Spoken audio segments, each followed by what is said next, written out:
નાણારૂપી ચુંબકીય તત્વ માત્ર કૃતજ્ઞતાથી જ જીવન સમૃદ્ધ બને છે. જીવનનો એક સોનેરી નિયમ હંમેશા યાદ રાખજો. કૃતજ્ઞતા એટલે સમૃદ્ધિ અને કૃતજ્ઞતા એટલે અભિશાપ. જીવનના પ્રત્યેક પાસાને આ નિયમ લાગુ પડે છે. ધન, વૈભવ, સમૃદ્ધિ, સ્વાસ્થ્ય, નોકરી કે સંબંધો તમને કદાચ હંમેશા ધનની ઉણપ જણાતી હોય, છતાંય તમારે તો જે કાંઈ છે તેને માટે કૃતજ્ઞતા જ વ્યક્ત કરવાની છે. જેટલી કૃતજ્ઞતાની અભિવ્યક્તિ વધુ તેટલું વધુ પામશો. ફરિયાદ વધુ કરશો તો જે સંપત્તિ છે તે પણ છીનવાઈ જશે. આ પ્રકરણમાં આપણે આપણી સંપત્તિ વિશેની ફરિયાદોને આભાર અવસ્થામાં બદલી કાઢવાની રીતો શીખવાની છે. આમ કરવાથી તમને બમણો ફાયદો થશે, કેમ કે ફરિયાદો બંધ કરવાથી સંપત્તિ ઓછી થતી અટકી જશે અને કૃતજ્ઞતા વ્યક્ત કરવાથી સંપત્તિ તમારી તરફ આકર્ષાશે. આપણામાંથી મોટા ભાગનાને તો ખ્યાલ જ નથી આવતો કે આપણે પૈસા વિશે હંમેશા ફરિયાદ કરતા હોઈએ છીએ. આપણા મનમાં સતત તુલના, ઈર્ષ્યા કે અભાવના સ્વરૂપે ફરિયાદ ચાલુ જ હોય છે. ઘણીવાર આ બળાપો શબ્દોના રૂપે જીભ પર પણ આવી જાય છે. પૈસા વિશેની આ માનસિક કે શાબ્દિક ફરિયાદો અને ચિંતાઓ તમને વધુ ગરીબ બનાવે છે. આપણું સૌથી અણગમતું કામ બિલો ચૂકવવાનું હોય છે. જ્યારે બેંકના ખાતામાં કે ખિસ્સામાં નાણાં ન હોય ત્યારે બિલ ચૂકવવાની આ સમસ્યા આપણને વિકરાળ લાગે છે. આમદની અઠ્ઠની ખર્ચા રૂપિયાની સ્થિતિ હોય ત્યારે સ્વાભાવિકપણે મનોમન ફરિયાદ થઈ જાય છે. એટલું ચોક્કસ યાદ રાખજો કે ફરિયાદ એટલે ગરીબાઈને આમંત્રણ. તમારી પાસે નાણાંનો અભાવ હોય ત્યારે બિલોનો ઢગલો જોઈને આંખે અંધારા આવશે જ. તમે બિલોના ધસમસતા પ્રવાહની વચ્ચે ઊભા હો તેમ લાગશે. આવા સમયે તમે તમારી આર્થિક પરિસ્થિતિ વિશે ફરિયાદો શરૂ કરશો તો એ ફરિયાદો તમને ગરીબાઈ અને નાણાંની વધુ અછત તરફ ધકેલશે. ખિસ્સામાં પૈસા ન હોય ત્યારે બિલો માટે કૃતજ્ઞતા વ્યક્ત કરવાનું કામ કદાચ સૌથી અઘરું છે, પણ તમારે એ સૌથી અઘરું કામ જ કરી બતાવવાનું છે. જીવનમાં સમૃદ્ધિ મેળવવા માટે તમારે સંપત્તિને લગતી પ્રત્યેક વસ્તુ માટે કૃતજ્ઞતા બતાવવાની છે. તેમાંનું એક કામ બિલો તરફ અણગમો ન બતાવો તે પણ છે. બિલ તમારા સુધી આવ્યું ક્યાંથી? તમને કોઈ સેવા કે ચીજ વસ્તુ તો મળી જશે ને? તો તેને માટે આભાર વ્યક્ત કરવાને બદલે આપણે ખર્ચા બિલ માટે ફરિયાદો કરીએ તે કેમ ચાલે? તમારે બિલકુલ વિરુદ્ધ વલણ અપનાવવાનું છે. તમને જેણે બિલ મોકલ્યું છે તેમનું મનોમન આભાર વ્યક્ત કરવાનો છે.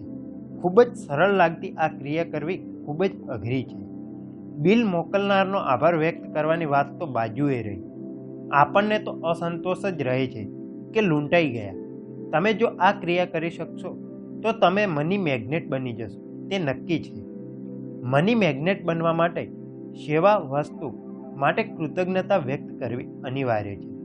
ઉદાહરણ તરીકે, તમારા મકાનનું ભાડું કે હપ્તો આપવાનો થાય ત્યારે પેટમાં તેલ રેડાય છે, ખરું ને? તમે ક્યારેય એવું વિચાર્યું છે કે ભલે ભાડાનું પણ ઘર તો છે? બેંકો જો લોન ન આપતી હોત કે ઘર માલિકો મકાન પર કબજો જમાવીને બેસી જતા હોત તો હું રસ્તા પર આવી ગયો હોત. કદાચ આપણામાંના મોટા ભાગના લોકો રસ્તા કે ફૂટપાથ પર જ રહેતા હોત. તો ચાલો આપણે મકાન માલિકોનો તથા લોન આપનારી બેંકો તથા અન્ય સંસ્થાઓનો આભાર માનીએ. તેમને કારણે આપણને ઘરનું ઘર મળ્યું છે. પેટ્રોલ ભરાવાનું હોય ત્યારે પૈસા આપતા જીવ બળે છે. ક્યારેક એવું પણ વિચારીએ કે ગાડીમાં પેટ્રોલ ન હોય તો રોજ ઓફિસ સી રીતે જવાતું? ગેસ અને લાઇટનું બિલ ભરતાય મનોમન કચવાટ અનુભવવાને બદલે ઘરમાં થતી રસોઈ માટે ગેસનો અને લાઇટો, એસીની સગવડો માટે ઇલેક્ટ્રિસિટી કંપનીનો આભાર માની શકાય. વીજળી ન હોય તો કોમ્પ્યુટર, ઓવન, પંખા, ગીઝર કે પાણીની મોટર પણ ન ચાલત. ઇન્ટરનેટ કે ફોનનું બિલ આવે ત્યારે કૃતજ્ઞતાની લાગણી વ્યક્ત કરવાની છે. વિશ્વભરની માહિતી મિનિટોમાં નજર સમક્ષ ધરી દેનાર ઇન્ટરનેટનો જેટલો આભાર માનીએ તેટલો ઓછો છે. ફોન, મોબાઈલના બિલ ભરતી વખતે પણ આભાર માનજો કે જે વ્યક્તિનું તમારે કામ હતું તે વ્યક્તિ ફોન પર મળી ગઈ. તમારે પેટ્રોલ ન બાળવું પડ્યું તથા સમયની પણ બચત થઈ ગઈ. મિત્રો તથા સગા સંબંધીઓ સાથે સંબંધો જાળવી રાખવા, ઈમેલ મોકલવા તથા મેળવવા અને સોશિયલ નેટવર્કિંગ સાઇટ પર પ્રવૃત્ત રહેવા માટે પણ આ સાધનો જ તમને કામ લાગ્યા છે. અરે, એ કંપનીઓને તમારા પર કેટલો વિશ્વાસ છે કે તમને તેમણે સર્વિસ આપ્યા બાદ બિલ મોકલ્યું છે. જ્યારથી મને કૃતજ્ઞતાની આ અનેરી શક્તિનો અનુભવ થયો છે ત્યારથી હું કોઈ પણ બિલ ચૂકવું ત્યારે બિલ પર આ મુજબ લખું છું, થેન્ક્સ પેડ. પ્રત્યેક બિલ ફાઇલ કરતાં પહેલાં હું થેન્ક્સ પેડ અચૂક લખું છું. શરૂઆતમાં તો મારી પાસે જ્યારે પૂરતા નાણાં ન હતા ત્યારે હું કૃતજ્ઞતાની આ જાદુઈ શક્તિ વાપરવાનો તો ચૂકતો જ ન હતો. દરેક બિલની પાછળ હું લખતો, thank you for the money, નાણાં બદલ આભાર. તમે પણ તમારી ભાષામાં આમાંથી કોઈ પણ વાક્ય લખી શકો છો. જ્યારે નાણાં ચૂકવવાના પૈસા આવી જાય ત્યારે એ બિલ પર થેન્ક્સ પેડ લખી દો. આજે જ તમે પણ આ પ્રયોગ શરૂ કરો. તમારા ખાનામાં એવા 2-3 બિલો તો પડ્યા જ હશે જે ચૂકવવાના બાકી હશે, ખરું ને? તમે તે બિલ પર લખી દો, thank you for the money. તમારી પાસે એ બિલ ચૂકવવાના નાણાં હોય કે ન હોય, તમારે કૃતજ્ઞતા વ્યક્ત કરવાની જ છે.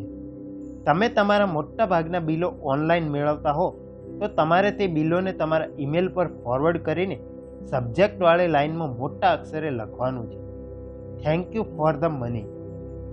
હવે ભૂતકાળમાં તમે ચૂકવી દીધા હોય તેવા 10 બિલો ફાઇલમાંથી બહાર કાઢીને પ્રત્યેક પર લખો, થેન્ક્સ પેડ. જ્યારે તમે આ લખતા હો ત્યારે ખરા દિલથી તમારે પૈસા હોવા માટે આભાર વ્યક્ત કરવાનો છે, લખવા ખાતર લખવાનું નથી. એ બિલો મોકલનારે તમને જે સેવા વસ્તુ આપી હોય તે બદલ કૃતજ્ઞતા વ્યક્ત કરવાની છે. કૃતજ્ઞતાની માત્રા જેટલી વધુ ગહન, નાણાંને તમારી તરફ આકર્ષવાની ચુંબકીય શક્તિ તેટલી વધુ. આજથી તમારે આ આદત પાડવાની છે. જ્યારે તમે કોઈ પણ બિલ ચૂકવો ત્યારે તમને જે ઉત્કૃષ્ટ સેવા કે ચીજ વસ્તુ મળે તે બદલ અચૂક કૃતજ્ઞતા વ્યક્ત કરવાની છે. બિલ પર પહેલા ચમત્કારિક શબ્દો લખવાના છે, થેન્ક્સ પેડ. જો બિલ ચૂકવવાના નાણાંની સગવડ ન હોય તો કૃતજ્ઞતાની જાદુઈ શક્તિ વાપરવાની છે. બિલની પાછળ લખવાનું છે, થેન્ક્સ ફોર ધ મની. મનમાં ઊંડે ઊંડે વિશ્વાસ રાખવાનો છે કે નાણાંની સગવડ થઈ જ જશે. જે બિલો ચૂકવાઈ ગયા છે તે અંગે તમે જ્યારે કૃતજ્ઞતા વ્યક્ત કરશો ત્યારે તમારી સંપત્તિમાં વધારો થશે. કૃતજ્ઞતાનો અનુભવ એટલે તમારા ધન સાથે સંકળાયેલી એક સોનેરી સાંકળ. એ સાંકળને કારણે તમે જે કાંઈ ખર્ચ કરશો તે પૈસા ફરી ફરીને તમારી બાજુ પાછા આવશે. મોટે ભાગે ખર્ચ જેટલા અથવા વધુ, તમારો ફાયદો તમે કેટલું ધન આપો છો તે પર નહીં, તમે અને માટે કેટલીક કૃતજ્ઞતા અનુભવો તેના પર નિર્ભર થશે. 50 રૂપિયાનું બિલ ચૂકવતી વખતે મનમાં સહેજે કચવાટ રાખ્યા વગર જો કૃતજ્ઞતા અનુભવશો તો 100 કે વધુ રૂપિયાનો ફાયદો થશે. વણ ચૂકવેલું બિલ કાઢીને તેની પર ચમત્કારિક શક્તિ વાપરો. બિલની પાછળ લખો, thank you for the money. નાણાં હોય કે ન હોય, ચિંતા કર્યા વગર નાણાં બદલ કૃતજ્ઞતાનો અનુભવ કરો. ભૂતકાળમાં ચૂક્યા હોય તેવા 10 બિલ તમારી ફાઇલમાંથી કાઢીને દરેકની નીચે થેન્ક યુ પેડ આ શબ્દો લખો તથા ખરા દિલથી આભારની લાગણી વ્યક્ત કરો કે તમારી પાસે એ બિલ ચૂકવવાના નાણાંની સગવડ હતી.